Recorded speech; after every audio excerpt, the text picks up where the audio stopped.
Señoras y señores, comienza el conversatorio acá o vivo con Artemio López y Amado Vudú. Tenemos mucho por delante, muchos audios para compartir con todos ustedes. ¿Me pasa por favor la lista de audios, querido Amado? Hay mucho malontropo. No, hay muchos interesantes. Tengo uno preparado para vos, casi preparado para vos. Es un audio, no sé si recordarás. Te tiro la fecha. 15 de agosto del año 19. Después de las PASO. Después de las PASO. Después de... Para. Primero pon el 8, te voy a pedir. Pon el de Macri primero. Macri, después de perder las primarias. Después de perder las primarias, desencajado, decía esto: este proceso electoral no castigue aún más a los argentinos, porque si había muchos que estaban con bronca a partir de lo que pasó hoy en los mercados, las cosas no van a mejorar, lamentablemente. Entonces, lo que tenemos que hacernos cargo, y lo vamos a hacer, pero también todos tenemos que entender que el problema mayor que tenemos hoy los argentinos es que la alternativa al gobierno, la alternativa kirchnerista, no tiene credibilidad en el mundo. Es algo que yo se los vengo contando hace 3 años y medio. O sea, no tiene la confianza necesaria para que la gente quiera venir e invertir en el país. Y eso, esto decía Macri después de perder las PASO. Es medio increíble, ¿no? Vos fíjate, el tipo dice, nos vamos a hacer cargo, pero la culpa es de los otros. Bien, y además echó la culpa a las elecciones. Sí, además los niveles de inversión extranjera directa durante el gobierno de Macri fueron mucho menores que los de Cristina, y obviamente ahora pero fue el peor. El problema es la credibilidad, y el que no tuvo crédito fue él. Por sus políticas, y tuvo que terminar yendo al fondo. Duhovne dijo, no voy al fondo, porque ahora todos quieren reivindicarse, ¿no? Pero la verdad es que Duhovne dijo nunca más al Fondo Monetario por televisión, no en una reunión secreta. Mostró un cartelito. Y después fue al Fondo Monetario con el préstamo más alto de la historia y nos recontraendeudó. No volvamos al fondo, Carlos. Bueno, ahí está. Eso decía, Carlos es Carlos Pañi, ¿no? Y nos ordenó la política de acuerdo a un paradigma que fracasó sistemáticamente. Eso sí, esto del 2.5 del déficit. Eso sí que es un cepo lo que nos puso. Porque el tema de la deuda no es solo una cuestión financiera y económica, es terminar con los grados de libertad de un gobierno para tomar decisiones soberanas. Eso se llama lo deuda. que está pasando ahora, ¿no? Y claro, porque hubo un mal acuerdo con el fondo y hubo un mal acuerdo con los acreedores privados. Cosas de las que me parece que es sano hablar, no para autoflagelarnos, sino para planificar el tiempo que viene. Economía china creciendo muy por debajo de lo que se preveía. En recesión, la eurozona, casi todas las economías grandes. Estados Unidos, si no está, va a ingresar. Rusia en Ucrania empantanada, va a seguir por larga data. Parece que eso no tiene un fin a la vista. Ahora, los únicos que estamos con un acuerdo que se hizo en otras condiciones totalmente distintas a nivel internacional somos nosotros. Por eso es una cosa muy espeluznante. Si Argentina pretende tener alguna oportunidad de mejora de la vida de su ciudadanía, tiene que renegociar el acuerdo con el Fondo Monetario. Bien, esto era malo antes de estos datos. Bueno, nosotros era malo ya, ahora ya es. Qué bien que estábamos cuando estábamos mal. Buen detalle, vamos a profundizar esto, pero a ver, Macri pierde en el 2019 y sale a decir eso, la culpa la tienen ustedes, porque van a venir los kirchneristas, el dólar se disparó y demás. Y dicen, ustedes son el caos, ¿no? Básicamente lo que subyace son los que no son creíbles, ¿no? Ustedes son el caos. Sí. Gana ustedes, viene el caos en la Argentina. Así es. Y se disparó el tipo de cambio en todas estas cuestiones. Había hecho pelota el salario ya, ¿no? Sí, claramente. Y para mí lo insólito, lo absolutamente insólito, lo dije en aquel momento, por eso lo digo ahora, y si no lo hubiese dicho en aquel momento también lo voy a poder decir ahora, pero es un detalle que no quiero pasar por alto. Alberto Fernández, en un dato absolutamente insólito, la verdad que no tiene ningún tipo de racionalidad política lo que hizo en aquel momento Alberto Fernández, el 15 de agosto del año 19, el medio es el mensaje, conversando con Marcelo Longobardi, ante una pregunta de Willy, ¿cómo anda la calle Coa? ¿Cómo anda la calle? Te escuché el otro día. ¿Qué es cómo anda la calle? Sí, así es una consigna de él. que le hacía, Marcelo Longobardi le preguntaba, ¿no? Correcto, bien. Gracias por... Gran oyente de radio. No, así la pasaba, no. Bien. En la radio de mi amigo Héctor, que no me deja mentir, la radio de Manieto, porque esto es importante ponerlo donde se dio el mensaje. Porque el medio es un mensaje en sí mismo. Con Longobardi, con Willy Coba, en la radio de Manieto, solamente siendo candidato a presidente, más allá de que el efecto político era sí, que ya era presidente. Ese es el efecto político. Pero después, en términos nominales, si no hubiera sido importante lo que decía. Está bien. Dijo: el dólar a 60 pesos está recontra bien. Yo estoy de acuerdo con eso. Estoy de acuerdo con esa idea, y lo que creo también, se lo dije al presidente, que le dije, tratemos de preservar las reservas. Yo le pido que escuche al presidente del Banco Central. Le dije, tratemos de preservar las reservas. Eso sí se lo dije, porque bueno, las reservas no son un dato menor, ¿no? Yo tengo muy en cuenta que el último informe del fondo, que data de hace 20 días atrás, habla de que el cálculo que hacía el fondo era que podían quedar reservas reales hacia diciembre, reservas netas reales del orden de 11.000 millones de dólares. Y eso a mí me alarmó mucho. Bien.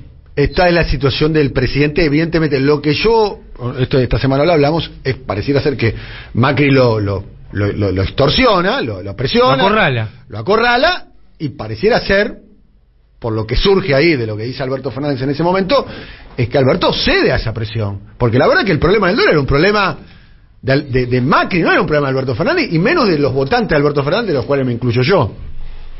Sí, claramente. Es medio incomprensible por qué ponerle un valor al dólar, que era una responsabilidad del gobierno de Macri. Cierto que además estaba generando devaluaciones que jorobaban la distribución del ingreso en la Argentina. De eso no hay duda. Lo planteó muy bien Massa el otro día, ¿no?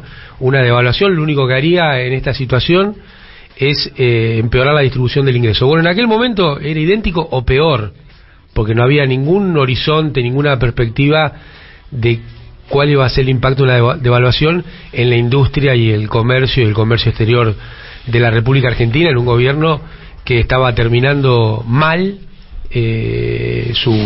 muy mal su mandato, un presidente saliente que no logra entrar en la segunda vuelta, la primera vez que pasa en la historia argentina, ¿no? Claro. Y realmente es medio incomprensible por qué se tomó la decisión de convalidar una devaluación provocada solamente por Macri, y que tenía como efecto mejorar la posición de sus amigos que viven de la renta y no del trabajo. Claro, pero yo creo que no solamente acorralado por Macri, puede haber habido también asesoramiento de sectores propios acerca de que acepte decir eso. No me parece que sea solamente un acorralamiento del adversario, como un síntoma de conveniencia para entrar con un tipo de cambio más alto. O autosuficiencia también. Autosuficiencia, ¿no? de cierta, no te olvides que comenzó una etapa. Mi palabra serena a los mercados. Pero si bueno, fuese así, el dólar ahora estaría 100 y no 300. La otra parte de ese audio, que yo no recordaba, tiene que ver con el pedido de cuidado de reservas. Ponelo de vuelta, Silvio. Ponelo de vuelta, por favor. Vamos a escuchar. El dólar a 60 pesos está recontra bien. Yo estoy de acuerdo con eso. Estoy de acuerdo con esa idea, y lo que creo también, se lo dije al presidente, que le dije, tratemos de preservar las reservas. Yo le pido que escuche al presidente del Banco Central. Le dije, tratemos de preservar las reservas. Eso sí se lo dije, porque bueno, las reservas no son un dato menor, ¿no? Yo tengo muy en cuenta que el último informe del fondo, que data de hace 20 días atrás, habla de que el cálculo que hacía el fondo era que podían quedar reservas reales hacia diciembre, reservas netas reales del orden de 11.000 millones de dólares. 11.000 millones, ¿no? Mucho más de lo que hay ahora como reservas netas reales, ¿no? Sí. Guzmán no cuidó las reservas. Era el otro punto que surge de este audio. Lamentable.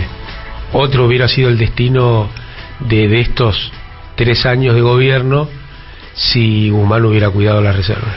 ¿Me permiten patear el hormiguero? Y otro hubiera sido el destino si Guzmán no hubiera hecho un ajuste en pleno año electoral y las mayorías parlamentarias fueran otras. Ahí nos hundió. Claro. Nos reventó, porque en democracia perder eficacia parlamentaria es un problema severo, tanto o más que las reservas. Ojo con eso, ¿viste? Porque exactamente. En la dinámica estamos todos enfocados en un solo tema. Pareciera que el escritorio de un funcionario tiene que ver con la dinámica electoral y la dinámica. Se quejan de la relación de fuerzas todo el tiempo.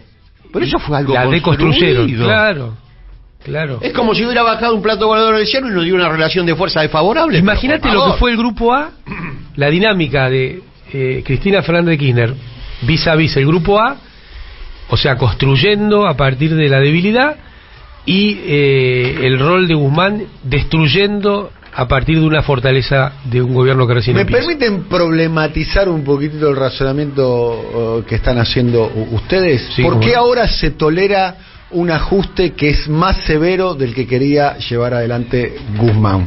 ¿Por qué Guzmán, con un ajuste que proponía, que era mucho menor, ¿no?, en términos porcentuales y además al universo que afectaba, del que está proponiendo ahora? Por caso, a ver, escuchemos a Malena Galmarini. Esto decía Malena. Te corrijo, no es un aumento de tarifa, es una redistribución de subsidio. No es un aumento de tarifa, sino una redistribución de subsidio. Entonces, nosotros lo que estamos haciendo en el gas, en la electricidad y en el agua, lo que estamos haciendo es redistribuir para que aquellos que tienen la posibilidad contributiva hagan mayor esfuerzo que aquellos que no. Bien, ¿es un tarifazo o no? ¿O solamente es un reacomodamiento de las ¿Me dejas tarifas? empezar por la problematización que propones? Primero, Sergio Massa se sienta en el Ministerio de Economía después de que pasaron 2 años y medio de Guzmán. Entonces, la situación económica y política que recibió Guzmán la empeoró. No, ahora te decir por qué. Me está haciendo cara el conductor. ¿Cómo te gusta a vos? No, soy animador. Animador, eso. Animador. También podés decir conductor. También, bueno. Mientras no me digas periodista. O conductor. Pero esto en términos concretos. Lo que recibe Massa es mucho peor que lo que recibió Guzmán. Primero, por lo que señalaba Artemio, de el impacto negativo que tuvo las políticas de Guzmán en construir mayorías parlamentarias, o de construirlas. Es un indicador tremendo. Ese es un hecho concreto. El segundo es que Massa, el primer tema que tocó es el tema reservas y necesidad de dólares. Entonces me parece que ese es un tema realmente central de cara a lo que queda de este gobierno. Te diría que después del tema de ingresos de la población, del tema del shock distributivo, es el tema central, la necesidad de acumular algún nivel de reservas que te permita dar alguna certidumbre macroeconómica, porque decían que estaban ordenando la macroeconomía mientras dilapidaban 30.000 palos verdes. Es delirante, es absurdo, es mentira que estaban ordenando la macroeconomía. Entonces es una tarea que me parece que es muy distinta. ¿Por qué decís dilapidaron 30.000 palos verdes? Porque en Argentina, desde que asumió el gobierno, nuestro gobierno, a hoy, hubo aproximadamente un superávit comercial, es decir, exportaciones menos importaciones, que acumularía 30.000 millones de dólares de reserva. Por supuesto, no todo hubiera quedado porque había algunas necesidades de pagos financieros, pero imagínate lo que sería la discusión con el Fondo Monetario, con 20.000, con 15.000 millones de dólares acumulados en el Banco Central. No hubiera hecho falta el acuerdo, por ejemplo. No hubiera hecho falta el acuerdo con el Fondo Monetario. ¿Y qué se hace para cuidar eso? Pero Massa no solo apunta ahí, sino que apuntó a otro tema que ampliaría el superávit comercial, que es los delitos que hay en la aduana. Y no es que lo dijo Sarasa. Hizo la denuncia, creo que ya presentó casos concretos.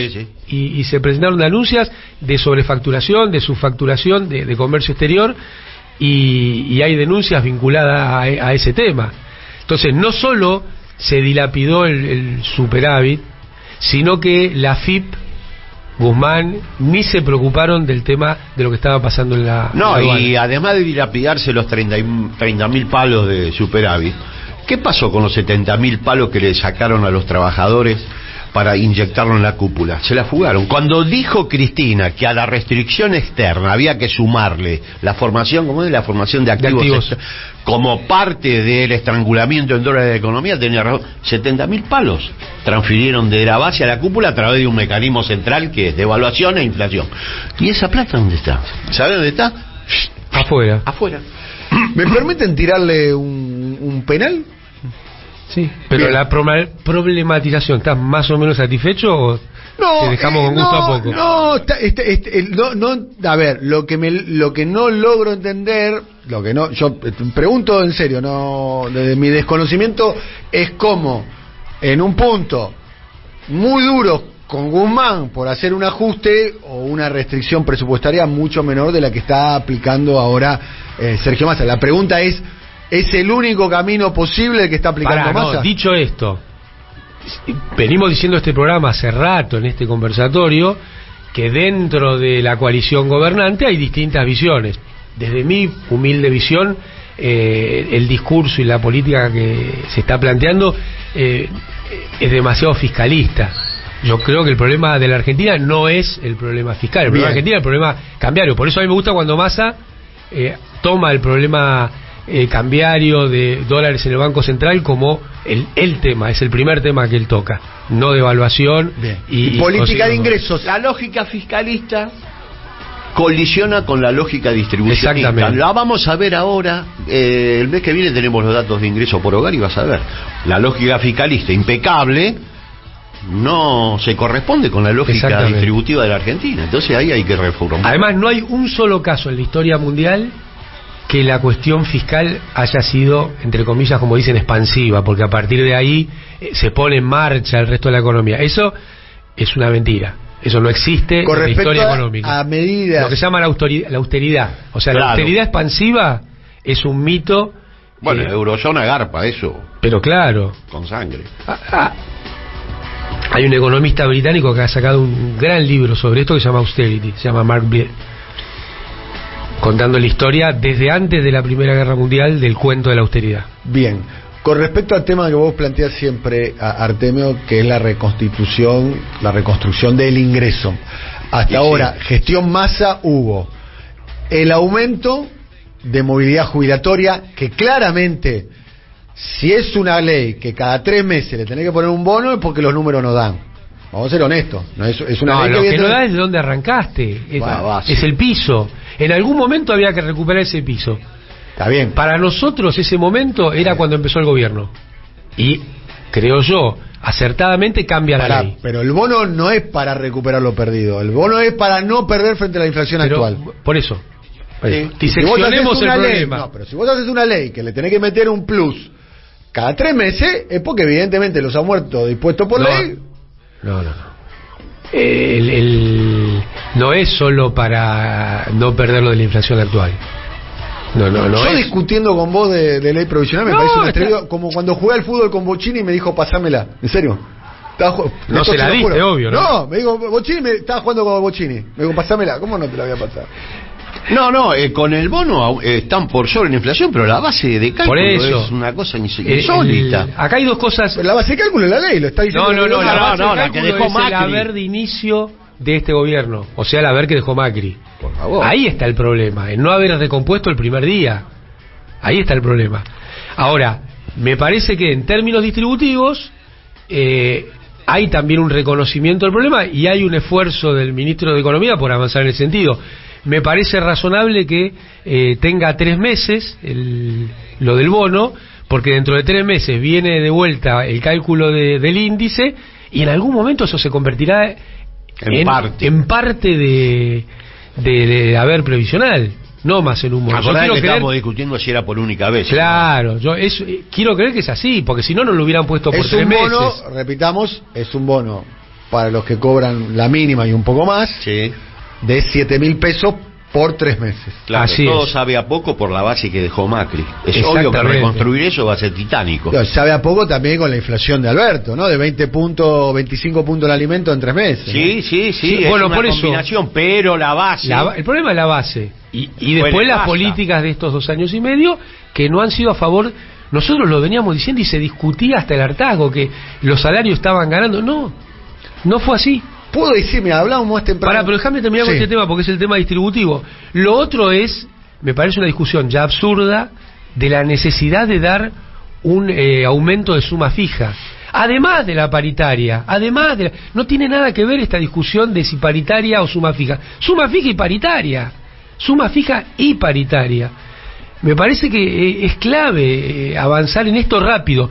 Y si todo esto no se hace en el marco de un congelamiento de precios o de un mecanismo de contención de precios efectivo... Vamos a escuchar a Pablo Moyano. No tiene sentido. Y con respecto a la suma fija, cuando vos tomás el universo de trabajadores formal privado, la mitad que menos gana, el 60% de esos trabajadores son trabajadores pobres, que equivale al 30% del total del universo de trabajadores formales privados. Mirá si no va a ser necesario... Indispensable. Pero por favor, eso de que debilita la paritaria es un argumento insostenible, conceptualmente no va, es políticamente y a mi juicio regresivo. Con respecto a lo de las tarifas, ¿es un tarifazo? Mira, se van a quedar, en el caso de AISA, se van a quedar sin subsidios sectores medios y altos, creo que en 2 meses, no me acuerdo bien los meses, pero que la tarifa plana la van a pagar en marzo del 23. Bueno, parten del 60% de subsidio, va a bajar a 0, para los sectores altos ya está, y para los sectores medios progresivamente también, pero para los sectores bajos, según la tabla que yo vi generada por AISA, pasa del 60% el subsidio al 15%. Con lo cual hay una quita de 45 puntos de subsidio a los sectores de la base de la pirámide social. Eso provoca efectos muy complejos porque hemos visto los niveles de ingresos que tienen los sectores integrantes de la base social. Es la tarifa más baja de los servicios públicos, el agua, ¿no? Sí, es la más baja. La de agua sí suena que estaba muy atrasada. Estaba muy atrasada, ¿no? La verdad, por la calidad del servicio, hay que decir. Te cobran 600 pesos, 650 pesos, por lo menos estoy hablando de mi caso, por una calidad. Recién hablé más temprano a la mañana, hizo la columna el profe Vinieski. La calidad del servicio público de AISA es muy buena. Muy buena. Es muy buena. Sí, pero nunca... Para lo que tiene. Lo que implica un aumento de 500 pesos para un hogar pobre... Claramente. Que lo que implica para nosotros. Claro. Yo siempre cuento la misma anécdota. Yo vendía medicamentos en el hospital y de Fernández, temas inflexibles, Artemio. Pero escúchame, Amado, sí. El día 20 se vaciaban los consultorios de pediatría. Claro. Externo. Y digo, pero ¿qué es lo que pasa acá? ¿Que los chicos no se van? No, lo que pasa es que la gente no tiene el peso para el viaje. Ojo con, subestimar el impacto de... 2 pizzas. Bueno, hay que ponerse en situación. La teoría Prat-Gay. Son 2 pizzas. ¿Te acordás? 2 pizzas. Decirle al compañero presidente Alberto, queremos decirle al presidente Alberto, poné lo que tenés que poner, sentá a estos tipos, aplicarle la multa, aplicar lo que tengas que hacer, que los trabajadores te vamos a bancar. No podemos seguir con este nivel de inflación, donde todos los días seguimos perdiendo parte del salario, responsables los especuladores. Bien, fuerte ayer, hubo discursos ayer, hubo un acto con discursos donde estuvo Pablo Moyano, estuvo Mario Manrique, movimientos sociales varios, estuvo Sergio Palazzo, ayer hablábamos con Mario Manrique de Esmata y nos decía claramente, nosotros le queremos contar a nuestras compañeras, compañeros, cuál es la razón por la cual se movilizan. Lo de ayer fue medio raro, ¿no? Igual que lindo escucharlo a Pablo Moyano, ¿no? Muy concreto en el tema de bancando al gobierno, juntando fuerza popular para hacer lo que hay que hacer. Así es. Pon el 1 de la lista de hoy, el 1 casualmente, si querés escuchar un poco más de Pablo Moyano, un discurso muy encendido, escuchá esta parte.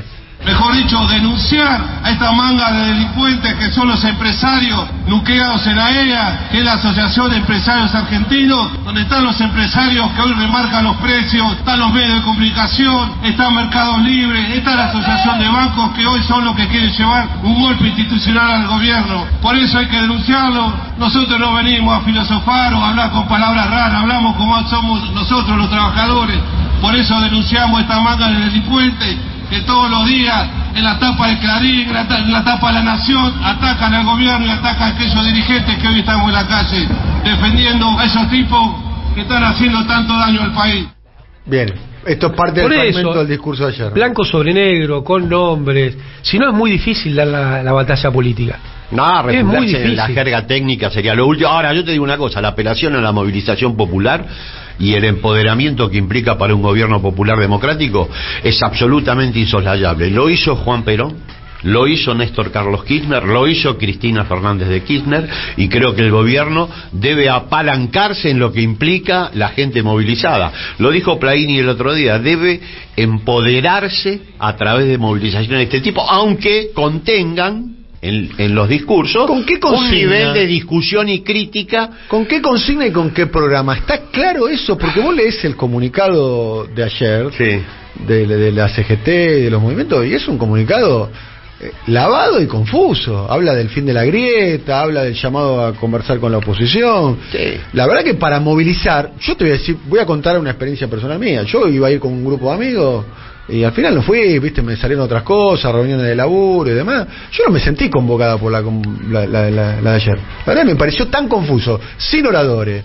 La locación, la verdad que... ¿Ir al Congreso a qué? Estamos pidiendo que hay una para ley... evitar, bueno, eso pero se puede bueno, comprender. Pero vos sabés mejor que yo, Daniel, que ahí adentro hay discusiones muy fuertes. Claro, por eso es valioso lo de Pablo Moyano, es tan valioso lo de sus compañeros. Pero fíjate lo que pasó de Moyano, tuvo que armar un acto con Palazzo y con Manrique. Bueno, ayer Palazzo, por ejemplo, lograron incorporar compañeros que estaban precarizados en el Banco Nación a la planta. Por eso... Es variopinto, digamos. Bueno, Quintriquedo en ATE Neuquén, a los compañeros que tienen planes, los incorpora a la plantilla y le da derecho como un trabajador estatal más. Quedan algunos, pero muy poquitos. Es cierto que es confuso, pero hay que agarrarse de lo que no es confuso. Lo que digo es cuando vos hablabas de la movilización. A mí me parece, y esto yo lo vengo alertando, por ejemplo, hace 2 años y medio, 3 años, y lo veo ahora claramente, que uno de los problemas más serios que tiene este gobierno y esta fuerza política es la monumental desmovilización. Sí. Primero, de su base militante, y segundo, de su base electoral. Es lo que yo... Pero inducida. ¿Inducida por quién? Desde el gobierno. Bueno, entonces es un gobierno que se está cerruchando. Y la pandemia que no... La pandemia terminó hace 1 año y pico. Ah, bueno, está bien, pero tuvo efectos de movilización. Pero terminó la pandemia. Está bien. Está bien. Yo te digo, vos me decís... Y la gente tenía ganas de salir, ni bien terminó. A ver, si vos me decís... Entiendo de que hay una actitud dubitativa por parte del gobierno, estoy de acuerdo, pero no obviemos que tuvo Pero esa yo te pregunto, para problematizar, Artemio, te pregunto, bueno, vamos... Estoy de acuerdo con vos, Daniel. En abstracto. Hay un problema de desmovilización. ¿Movilizar con qué consigna? ¿Con qué objetivo? ¿Con qué política? ¿Con qué bandera? Yo les pregunto a ustedes...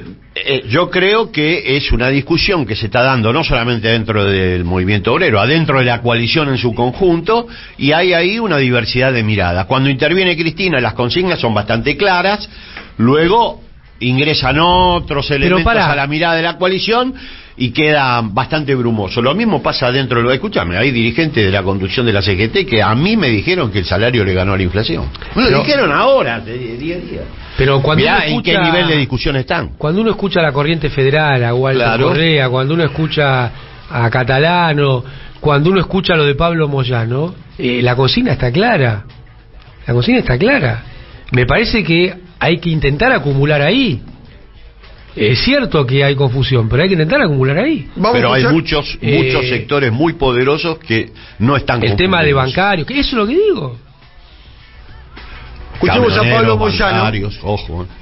Alberto, saca ese bono o esa asignación suma fija para los trabajadores que no llegan a fin de mes. Compañero Alberto, mantener las paritarias libres. Compañero Alberto, que las asignaciones familiares por hijo o hija sea universal. Hoy de 6 millones de trabajadores la cobran 2. Que la cobren todos los trabajadores, que nosotros somos los que aportamos para que estos tipos se la lleven para afuera. Por eso, compañero, agradecerle. Vamos a seguir en la calle las veces que sea necesario defendiendo al gobierno, pero también denunciando a estos hijos de que le sacan un plato de comida a los trabajadores argentinos. Así que, compañeros, seguimos movilizados y aguante la lucha de todos los trabajadores unidos. Bien, esto es ayer el discurso encendido de Pablo Moyano, claro, en la 9 de julio. Muy claro, muy claro. Un breaking news de esta mañana: se confirmó, Walter Correa será el ministro de Trabajo de la provincia de Buenos Aires. Muy bien, bueno, Walter, un gran cuadro, gran dirigente político y sindical y de una honestidad a toda prueba. Sí. Walter Correa, y además indomable, es una gran decisión del gobernador Kicillof. Bien, y la que era la ministra de Trabajo va a ser una colaboradora de Carlos Castañeto en la... Gran decisión del gobierno nacional de poner a Carlos Castañeto en la FIP. Bien. Gran decisión. Gran decisión. Capacidad de gestión. Gran decisión, pregunta. Bueno. Ahora ponemos un audio de Daniel Sapsay. ¿Es una gran decisión? ¿Poner el audio? Sí. Por lo menos poner a Castañeto. Usted le dicen gran decisión a cualquiera y al humilde... ¿Cómo a cualquiera? También escúchame, le sacás los caramelos a los chicos, ¿no? Ponés a Sapsay, No, esto dispara. Atención con lo que dice Sapsay. Atención con lo que dice Daniel Sapsay. El medio es el mensaje. A ver. En La Nación Más. Tan contundente en los alegatos del fiscal Luciani que veo absolutamente casi imposible que el tribunal, que es un tribunal también prestigioso, el Tribunal Federal Segundo, pueda dejar de condenar. Y lo que me parece muy importante es que se la condene a la inhabilitación para el ejercicio de cargos públicos. Ese me parece un punto muy importante, tanto o más que la condena, digamos, por el delito en sí, el delito madre. Porque efectivamente el que no pueda ejercer cargos públicos es algo que se va a ejecutar inmediatamente y me parece que es clave, inclusive para que la gente recupere la fe en quienes lo gobiernan. Fíjense. El objetivo de la prescripción, más claro, échale agua. Proscripción. Bueno, el objetivo es proscribir al liderazgo construido por el Movimiento Popular Democrático, pues de Perón y de Néstor. Un 55... Para que se termine de una vez la grieta, o sea, que se termine el kirchnerismo. O sea, que es un cuadro orgánico de los sectores dominantes en Argentina. Pero pará, porque si no parece que es solo Cristina. Que se termine la distribución del ingreso. Claro. La distribución Bueno, del pero eso está encarnado es en un 55 hecho desde el lofer. Exactamente. Desde el lofer. ¿Cuál era la consigna central del 55? La persecución a Perón la hizo Lonardi. No. Y Aramuro. Y las clases dominantes. Perdón. La consigna del 55, ¿sabes cuál era? Todo el poder a la corte. No. Que era el instrumento. Bueno, pero el golpe militar. Ahora el pequeño detalle. Qué bueno eso, Artemio.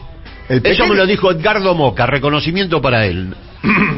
No quiero apropiarme el mérito que tiene el compañero Moca. Bajo ningún punto de vista. Y estoy acá y seguramente este tribunal, que es un tribunal del lawfare, un tribunal que seguramente tiene la condena escrita, lo va a hacer. No me interesa. He elegido la historia antes que ellos me declaren absuelta. A mí me absolvió la historia y me va a absolver la historia. Y a ustedes seguramente los va a condenar la historia. Nada más y muchas gracias. ¿Preguntas tienen que contestar ustedes. Oye, bien, gracias. A ver, Cristina hace una apelación. Esto se da, este testimonio de Cristina, la primera indagatoria se da en la elevación a juicio, tengo entendido. No sé en qué instancia judicial se hace. Se hace en el momento que Cristina integraba la fórmula que había ganado la elección, claramente. Cristina hace una mención al juicio a Moncada de Fidel Castro, dice: la historia me va a absolver, la historia me absolverá, cuando el propio Fidel Castro asume su propia defensa en el juicio del asalto a Moncada en diciembre del año 19, estaba a punto de asumir como vicepresidenta, pero... Y ahí ya se pone en marcha esto, ¿viste? Claro, está bien, pero quiero decirte algo. Pará. Me decían, no va a ser. Cristina puede decir, y yo estoy de acuerdo con ella, que la historia lo va a absolver. La historia la va a absolver a Cristina, pero este tribunal, el TOF 2, según Cristina y según Sapsay, la van a condenar. Así es. Sí. Y la van a condenar, no va a ser, Artemio, la libertadora o la fusiladora, va a ser en un ciclo político propio, peronista, y no hay antecedentes de eso. El único antecedente, disculpen que yo les diga, el único antecedente es Lenín Moreno. con la detención y la condena de su vicepresidente. Que aún lo mantienen preso. Sí, bueno, en el peronismo... Bueno, uno podría decir que Dilma con ella misma. Sí, bueno, con el vice que la puso... No, pero antes la sacan a ella siendo ella... Exactamente. Pero es un juicio político. ¿Pero ¿no? quién lo impulsa? ¿Por qué fue eso? Porque efectivamente... No tiene una condena judicial, Dilma. Está bien, pero es un proceso en ese sentido... un golpe palaciego dentro del gobierno. Un golpe. Impulsado por el vice, por Temer. Pero acá hay un golpe. ¿Cuál sería el golpe? Lo que yo le estoy diciendo es Cristina va a ser condenado en el gobierno de El Alberto sistema Fernández. de poder de la Argentina puso en marcha un mecanismo de lawfare que está haciendo el 55 desde ahí. El golpe es que el gobierno popular no intervenga para evitar que Cristina sea proscripta y que efectivamente se logren los objetivos de la ideología orgánica de los sectores dominantes, que es un sector de la ideología jurídica, y eso es lo que está jugándose acá, y el gobierno popular democrático debe impedirlo a través de todos los mecanismos disponibles, que son múltiples. Hay una justicia de clase, pero pará, y este proceso, y en honor a compañeras y compañeros que están detenidos y perseguidos, se cobra un nuevo impulso con el no reconocimiento de presas y presos políticos en Argentina. Porque ahora, ¿qué vamos a decir? ¿Qué vamos a decir con esta condena? No, por eso yo creo de que el gobierno tiene que hacer todo lo posible y más para evitar que eso se materialice. El Estado tiene intersticio, bueno, esto estaba leyendo a Pulanza. No es solamente necesario marchar en una dirección. Los sectores populares pueden dar batallas dentro del aparato de Estado. Eso esperamos que haga el gobierno. Dentro de los aparatos de Estado, los aparatos represivos de justicia son preeminentes, sobre todo cuando tienen un proyecto excluyente que defender, como la cabeza Macri. Pero tenemos parado un proyecto de aumento del número de miembros de la Corte. No se habla más de eso. Y se puede ¿Por qué no se habla más? ¿Por qué se obturó? ¿Que hay batallas que no se pueden dar? Te aplico tu mismo razonamiento con respecto a Guzmán y Massa. Esa discusión se tendría que haber dado en el inicio de Obviamente, pero ese momento pasó. Como decimos, nosotros analizamos lo de Guzmán para que no se repita. Bueno, porque la correlación de fuerza no da para nombrar ni siquiera un ministro de la Corte. La correlación de pero fuerza... tampoco da para trasladarlo a Carlos Stornelli.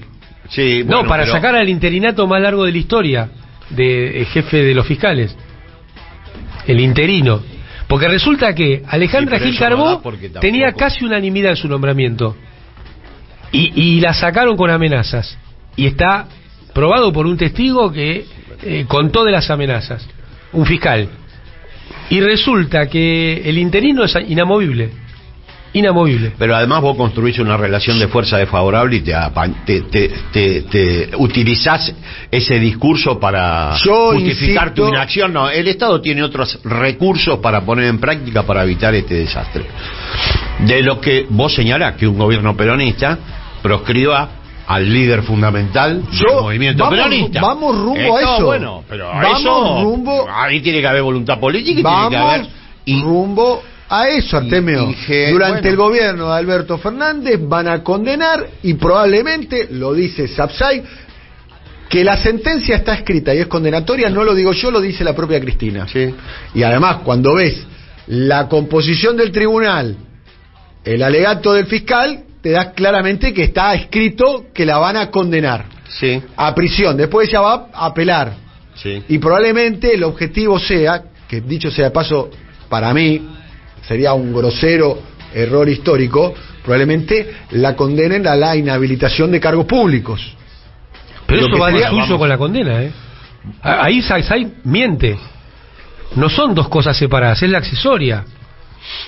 Si tenés la condena, tenés la inhabilitación especial perpetua. La van a proscribir a Cristina.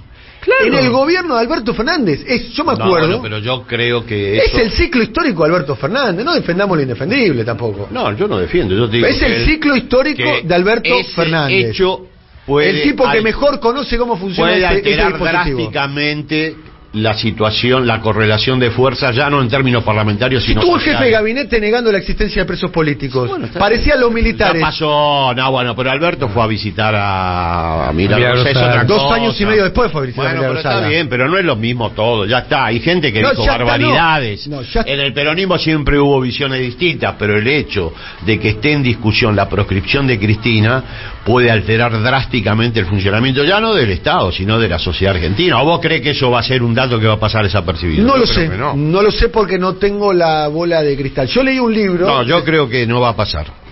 Desapercibido. Pongamos a Cafiero pidiendo Y la que ellos lo autodepuración. saben, además. No, porque el concepto, Cafiero no, Cafiero es la persona, el que le hace el alegato oreja al presidente. Fue jefe de gabinete, administró este país durante 2 años y pico. Está bien. No, pero- está bien.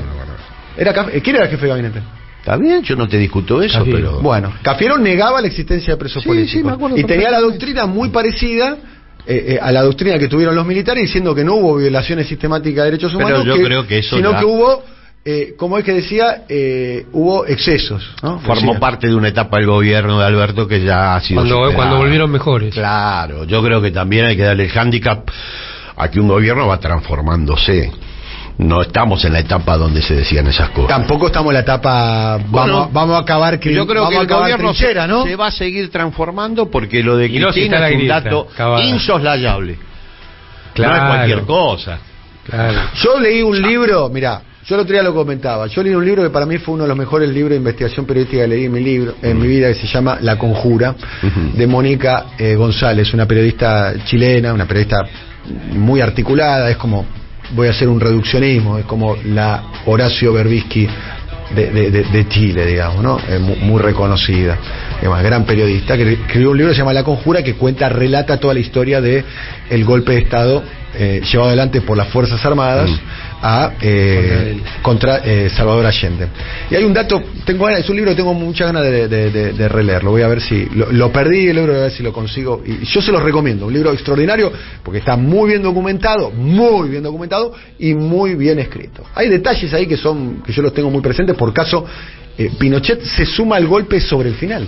Es más, Allende considera que Pinochet era un aliado democrático, y Pinochet se sume y hace un golpe dentro del golpe. Bueno, acá pasó, ¿no? Le hace el golpe, 55.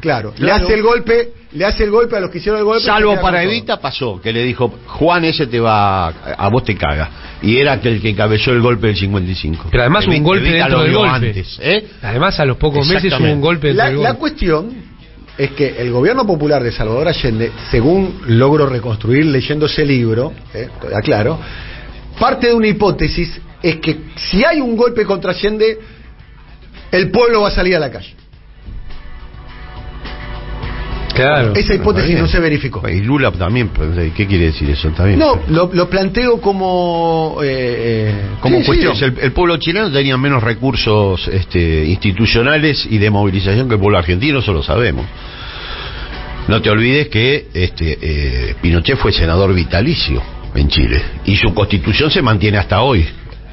En Argentina no pasó eso. Se hizo el juicio a la Junta, reconocimiento para Alfonsín, y efectivamente terminaron todos presos, como correspondían los torturadores y los militares que participaron, una parte importante de los que participaron. No, Argentina tiene más recursos organizativos, además el kirchnerismo no pasó desapercibido, hay toda una generación nueva de militantes políticos que van a reaccionar frente a la eventual, yo creo que eso vamos a ver si se concreta, porque lo que sabemos nosotros lo saben ellos mejor todavía, a la eventual proscripción de Cristina Fernández. La sociedad argentina, ojo, no hay que coquetear mucho con... Por ahora solo se escucha hablar a los mercados, solo vemos una parte de la sociedad, falta otra, y cuando se pronuncia... ¿Te puedo preguntar? Bueno, la crisis del 2001 pasó acá, flaco, no pasó en Chile. Y Chile fue el ejemplo del neoliberalismo hasta reciente, que bueno, finalmente estalló. Y en Pero Chile, en el 2001 y en Chile tuvieron su crisis, y reformaron la Constitución. Sí, están en eso. Tampoco, vamos a ver cómo la reforma. Sí, y 30 años después. Perdón, la voy a picar un poco. Tampoco un exceso de narcisismo de que los únicos combativos somos nosotros los argentinos. No es narcisismo, pero es un proceso tampoco histórico. Un exceso de narcisismo. Pueblos que luchan hay en todos lados. Sí, pero cada yo no uno a estoy su diciendo manera. que el pueblo chileno no luche, digo que los recursos organizativos e institucionales del pueblo argentino, porque eso ha sucedido durante el paso del peronismo y del kirchnerismo. Eso lo tienen a Bor y nosotros tenemos a Alberto Fernández. Y bueno, ¿qué tiene que ver eso? No, te digo. Nosotros tenemos un liderazgo construido durante décadas, que es el liderazgo de Cristina. Nosotros tenemos a Cristina y ellos. Boric, ¿qué tiene que...? Sí, Boric está bien, muy bien. Yo lo reconozco como un avance muy grande, no quiero competir. Simplemente digo, son sociedades muy distintas. Está bien. Lo que pasa es que en tu comparación vos le atribuís condiciones a la sociedad capacidad argentina. de resistencia a la sociedad argentina muy notable. Un poco lo neoliberalismo acá, la dictadura duró 7 años, flaco. Estaba planteada y para Macri 70. 4. Por eso, Macri en 4. el 2016 nos decían Onganía no tenía fechas. ¿Qué pasó? Más bien. No. Y más ahora que el kirchnerismo no ha te dejado pude conseguir un el libro. ¿Cuál? La conjura, conseguilo para vos. Encontré mucho el que me regalaste vos, La conjura de los necios. La conjura de los necios, John Kennedy Toole. Este se llama La conjura. Claro, yo les recomiendo que lo lean, es un libro extraordinario. Lo estoy buscando. Se lee además como un thriller político. Lo vamos a tomar porque tus recomendaciones son muchas siempre muy importantes. Muchas gracias. Pero no quería competir con la sociedad chilena, ni mucho menos. Simplemente quería demostrar que la ley de desarrollo histórico y de funcionamiento de una sociedad y de otra fueron muy distintas. Sí. El tema, ya estamos terminando, ya llega Feli Bonavita con su show radial, pero yo quizás en un... ¿Cómo pasó? Pasó muy rápido. Yo creo... yo estoy preocupado porque proscriban a Cristina. Cristina para mí es la persona más valiosa de la historia contemporánea argentina y la líder popular más importante de la historia contemporánea argentina, junto con Néstor Kirchner. Esta es mi opinión. Yo soy como digo Armando Maradona, cristinista hasta los plin plin plin, ¿no? Dicho esto, yo creo. Pero para además. Lo dice ella además, no lo digo yo, chicos. Me van a proscribir. Lo dijo Raúl Zaffaroni. ¿Viste? Con un hashtag no la arreglamos. No. Ojalá la arregláramos con un hashtag o con un videíto. Totalmente. Me parece que estamos en una situación de un deterioro muy grande y está muy desmovilizada la base electoral y la base. Bueno, lo de ayer fue un aliciente, va a haber muchas más movilizaciones y la pregunta en negativo es si el kirchnerismo está terminado, si el Frente de Todos no tiene ninguna chance, si efectivamente el populismo en Argentina está colapsado. Qué lástima ¿Por qué la persiguen a Cristina?